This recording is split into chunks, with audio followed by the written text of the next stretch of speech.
biraba muri uyu mwanya ku bakenyezi birateye amakenga. Icashikiye uwo mukenyezi Emanuela Niragira, uyu yarashwe mw'ijoro ryo kuwa gatatu 22 buca ari kuwa kane 23 z'ukwezi kwa Ntwarante.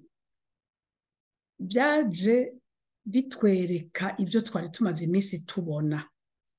Hariho ukuntu ibintu vy'ukwica abakenyezi vyabaye vyinshi cane. Ni icaha tutari tumenyereye mu Burundi, muga muri uyu mwanya cagwiriye gose kandi birateye amakenga.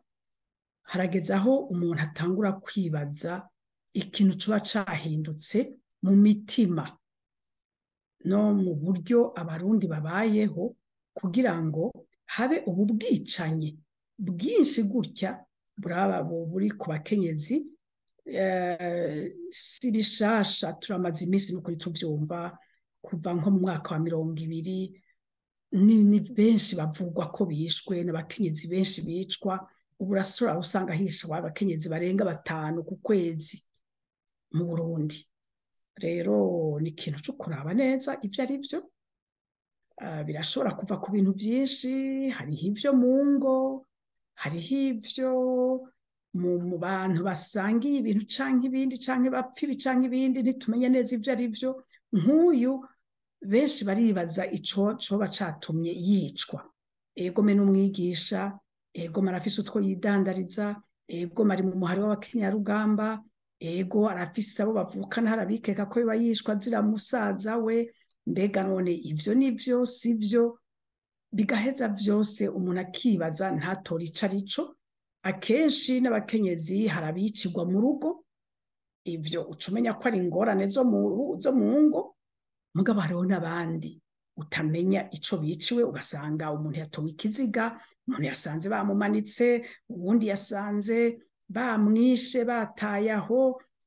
Vyinshi n'ukuri ntawumva ivyo ari vyo, mugabo ico vyerekana coco kandi vy'ukuri tubona nuko habaye ukuntu agateka kazira muntu k'abakenyezi katubahirijwe na gatoyi mu Burundi, kandi benshi batumva ico arico.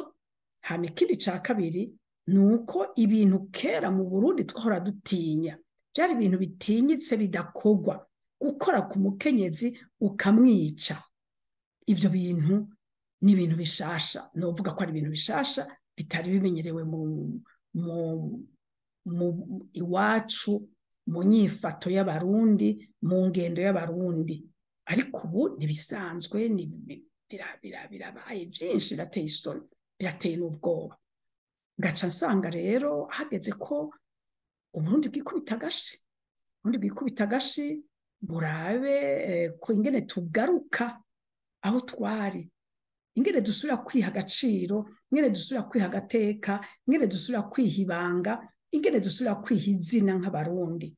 Kuko uno munsi n'ukuri birateye ubwoba, ibi bintu birateye ubwoba, kubera yuko kenshi nk'ejo bundi nimwibuke wa mukenyezi Aline yishwe n'umugabo wiwe. Mbega none uretse n'icuko ari umugabo yamwishe, mbega bibaza abana babo ko bazobibamwo gute ivyo bintu? Hari umuntu n'umugabo, bagabo bakora ivyo bintu bariyumvira abana, bariyumvira umuryango, bariyumvira ico igihugu kibabonamwo. Jewe nibaza yuko ari ibintu n'ukuri bikwiye kwihwezwa rwose, kandi bikagira igihugu kikagira ico, abategetsi bahagira ico babikozeko, kuko ivyo bintu ntibishobora kubandanya gutya. Nta bantu tuzosubira kuronka, tuzoronka abana bapfuye, bagowe, bakuze barahahamutse, ata kintu kinini bazoshobora kuvamwo n'ivyabandanya gutya. Kandi abakenyezi nabo bazubwa buzobica.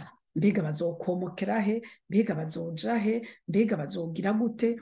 Nukuri jewe numva harageze yuko ico kintu gihagurukirwa, kuko ni vyinshi, birarenze kandi igihugu naco kirahahombera gose.